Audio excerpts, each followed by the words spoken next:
Did you know there is so much you can do to help build reading readiness in children? It all begins in the early years. Children prepare to read long before they enter school. In fact, early literacy skills begin to develop right from birth. So everything you do in a child's life is preparing them to be either a successful reader or a poor reader. Stay tuned as we talk about the different ways you can lay the foundation for reading readiness for successful reading. I'm Gertrude. Welcome to my YouTube channel.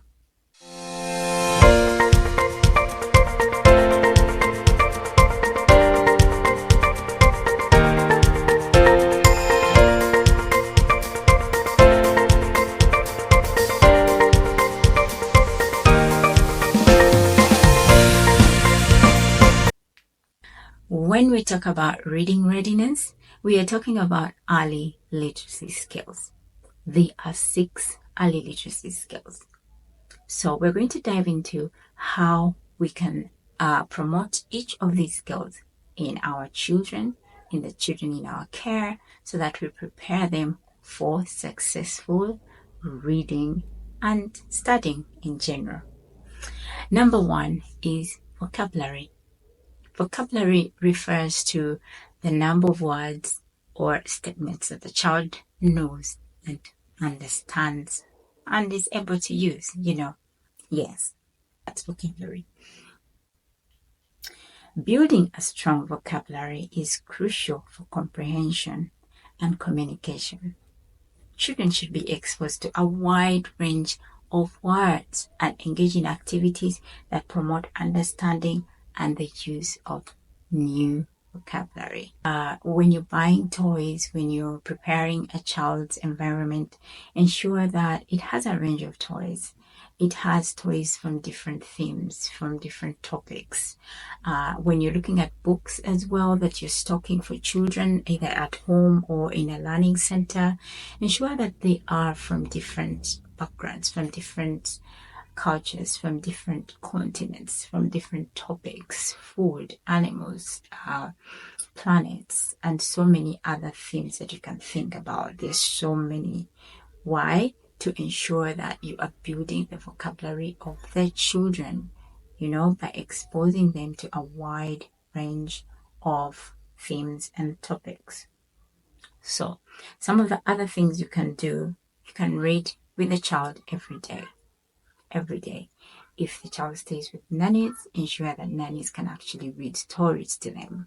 If you have flashcards, play with the cards with the children and talk about the pictures and the things that are there, and let them learn to play with things that build their vocabulary. Research shows that children who have larger vocabularies are better readers. Talk with your child about what's going on around them. That is also another way to build vocabulary. When you're moving in a taxi, when you're moving in an Uber, when you're moving in your car, wherever you're moving, in a bus, just talk about everything that you see. Talk about the drinks, the food, the signposts, the trees, anything you see, the sky, the weather is changing. Talk about everything, because then those are teachable moments for children where you are actually adding value in building their vocabulary. Do not keep quiet around children.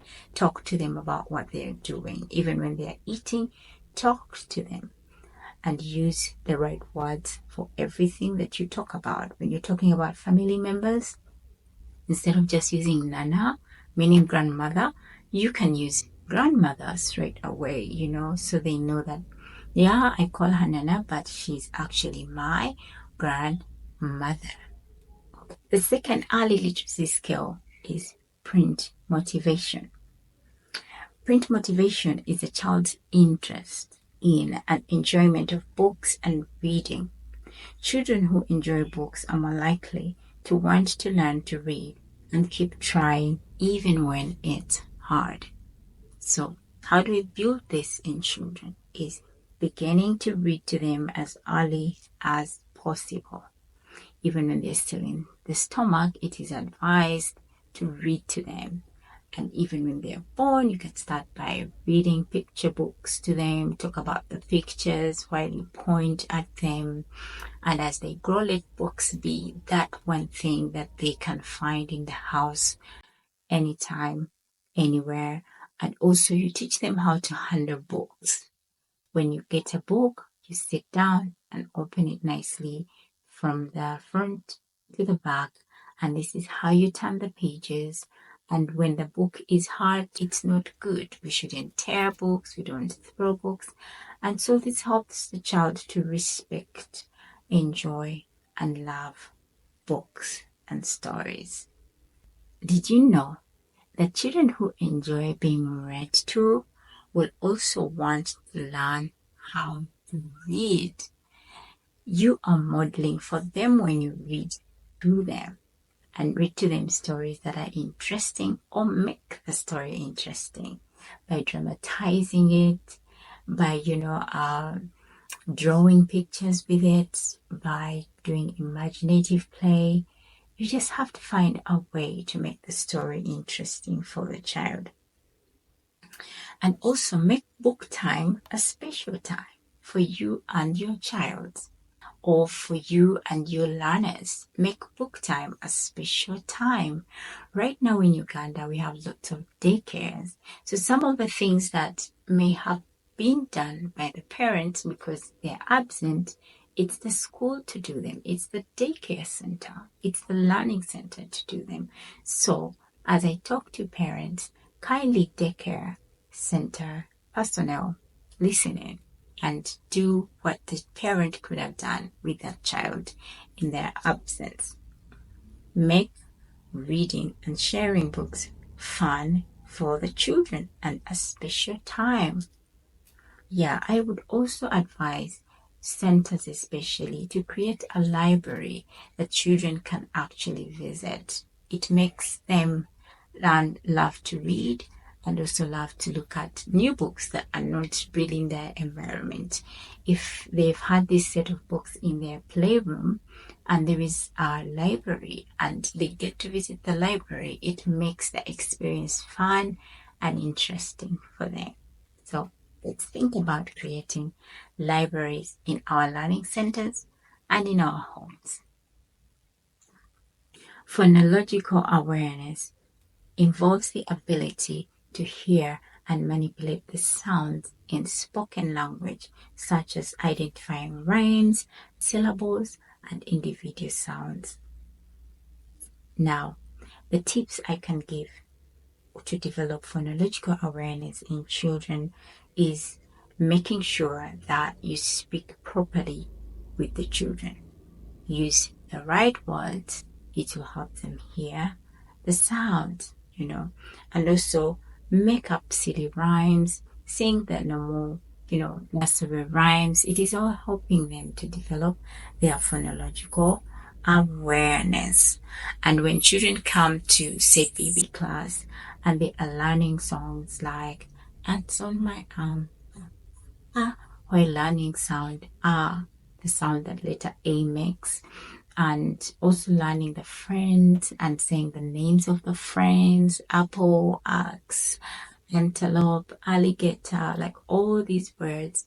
They're helping them to develop their phonological awareness, which is all important when it comes to reading success. Remember, we are preparing children for reading success or for reading readiness. The fourth skill is narrative skills. Narrative skills.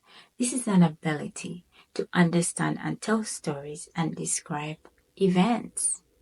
Why should preschool children, why should children who are not yet reading be able to narrate things? Well, narrative skills help children learn story structure, predict what will happen in a story, and understand what they read and build critical thinking skills. Yeah, so I would advise that, in a layman's language or in normal daily life, ask children to talk about things they have done. If they have gone for a play date, ask them to talk about what happened there. It's not teaching them like Lugambo or something, but you're teaching them to be able to tell events as they have been, and if you can have some questions to ask them to predict what could have happened differently if something was changed, or have some questions to ask them so that you provoke their thinking in regards to what they are retelling or what they are narrating. When they go to like a supermarket, just ask them about what happened when they left. What happened? Did they find what was interesting there? What was their favorite part? What did they like about the experience? And allow them to talk about that, because in future it will help them to learn how to write their own stories. Yeah, their own composition, stories, poems, and everything.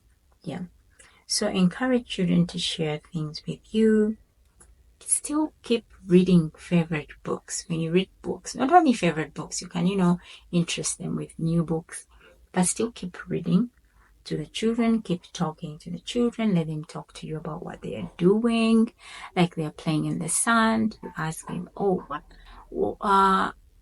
you're playing in the sand. Wow, I wonder what you're making. Okay, or can you tell me about what you're doing? You could think they're building a castle when they are building a bungalow, or anything that comes to their imagination, which is still fine. The questions must be open-ended. Or they're building blocks, playing with blocks, and can you tell me about what you're doing? It seems really fun. I'd like to share in the fun with you. And they could tell you maybe they're making their friends at school, or they're making their friends in the neighborhood, or their cousins, and they're having a party, and it's all happening in the block area. So it's important to ask questions and have an open mind when children are talking, because their imaginations usually go wild, and we do not want to block them from imagination. We want to extend their learning. Skill number 5 is print awareness. This includes understanding that print carries meaning, knowledge of conventions of print, reading from left to right, top to bottom, and recognizing environmental print, for example, signs, logos. I can only say that when you buy something, say you bought yogurt, talk about the words there, talk about what it's called, and you can talk about the name of the thing, touch the name. It's not that you're making the child to read now, but you're just introducing the idea that when they see letters together, they mean something. Print carries something. When you drink water and you're like, oh, I'm drinking, this is Renzori, and then, oh, this is Nirvana. There are different types of water. So you can talk about the water that you're drinking, or like anything. Even cars have words in them. Talk about the name of the car and touch the word while you talk about it. Yeah, the idea is to just create that awareness for print, as young as they are. It's important, and it helps to prepare them for reading and successful reading as they grow. Still about print awareness, being familiar with printed language helps children feel comfortable with books and understand that print is useful. Point to each word on a page as you read it. For young children, this is very important. That's why the words are very few in books for very young children. They can be like 2 words, or just a sentence of like 4 words, very few. But it's important to touch the words, or point to the words as you read them. Read aloud every day. Read aloud. Say things out loud for the children. Even when you go to a restaurant to eat food, the menu, read it aloud to them. Don't scream for everyone, but just make sure that your children can hear you, and make it a fun moment for the family. Use board or cloth books and have your child hold the book. When you're reading for young children, it's important that you use the right texture, the right kind of book, so that they're able to touch the book, touch the pictures, and use their senses, just like Montessori says. They use their senses to learn. Skill number 6 is letter knowledge. Knowing the names and shapes of letters is important for understanding how written language works. Children can learn to recognize and name letters both in and out of context. Well, this brings me to a point where children come from home, they've never seen letters, they do not know what letters are, they've never done nothing with letters, and the teacher is introducing sounds like satpin from nowhere. So that is abstract and it limits the child's learning. So it is advised that let the children learn the letters, they learn the sounds, and also know how the letters look like. Don't rush so much to teach reading. I must teach satpin. And when you finish satpin, now you're going to start blending sa, an, tin, sat, but these children you're teaching this, they do not have a strong letter knowledge base to pick from. Do you know a child who has been prepared well for reading? When you start teaching sounds and you bring s, you can even just tell them, this is letter S and it makes the sound S. And there'll be no confusion because you laid the foundation. We only fear that because we've not laid the foundation for these children, and all of a sudden we just bombard them with sounds to read. When we lay the foundation, phonics teaching, reading teaching is easy, and it's not abstract, and it is quality learning. Why? Because you don't just come from nowhere and you're like, this is, no, that is not, that is letter S, but it makes the sound S. That is letter A. It has a big letter and it has a small letter, but it makes the sound A. And and as they move forward, they'll know that there is a short A and there is a long one, which is A. Yeah, but they are the same. But it all comes from having a strong letter knowledge. So when it comes to letter knowledge, let children play with the letters. Let them play with letter A. Let them play with the big A. Let them play with the small A. Let them learn the sound. Letter A says A. Let them play with letter A, the sound it makes, the different shapes it has, the lowercase, the uppercase, or you can say the big letter and the small letter. Sing songs like, every letter makes a sound and A says A. A. Apple. A. Antelope. A. Ant. Every letter makes a sound and A says A. But you see, if you do not give children a strong letter knowledge foundation, you cannot say that to them because you're like, oh, someone said you're not supposed to teach the children letters. You're not supposed to mention the letter name. You're not I do not know where you get all these decrees from, at least from my interaction with several teachers through teacher training. I don't know where they get these decrees from, but kindly, if you've been doing that, lay the foundation. Use this video, come back to it as many times as you can, and lay the foundation for reading in children. It doesn't mean you will not teach phonics that we love so much, and we are right, but it means that you're preparing the foundation, and then when you start teaching phonics, it is quality, it is effective, it promotes critical thinking and problem solving, as well as language development and reading skills in our children. Thank you so much for watching today. I ask you kindly subscribe to my YouTube channel, like, comment, let me know. Let me know if this made sense to you. Let me know if you have a question. Let me know if you don't agree. Just let me know. I'll be more than happy to know what you think. And share my video with other people. My desire is to make sure that everybody out there gets to hear this information. The way they use it is up to them, but let them hear the information, Yes, thank you.